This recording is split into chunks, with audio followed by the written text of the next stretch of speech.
ವೀಕ್ಷಕರೇ, ನಿಮಗೆಲ್ಲರಿಗೂ ನನ್ನ ಯೂಟ್ಯೂಬ್ ಚಾನಲ್ಗೆ ಸ್ವಾಗತ.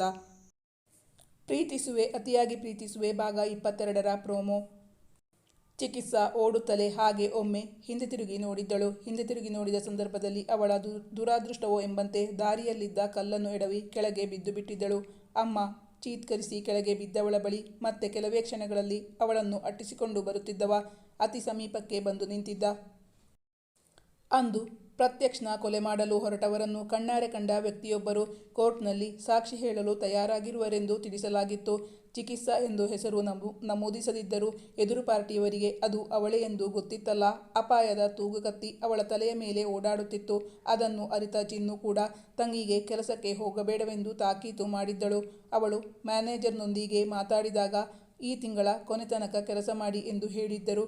ಅವಳು ಕೋರ್ಟ್ನಲ್ಲಿ ಎದುರು ಪಕ್ಷದವರು ಕೇಳುವ ಯಾವ ರೀತಿಯ ಪ್ರಶ್ನೆಗಳನ್ನು ಎದುರಿಸಬೇಕು, ಅದಕ್ಕೆ ಯಾವ ರೀತಿ ಉತ್ತರಿಸಬೇಕು ಎಂಬುದನ್ನೆಲ್ಲ ಸ್ಟಡಿ ಮಾಡಬೇಕಾಗಿತ್ತು.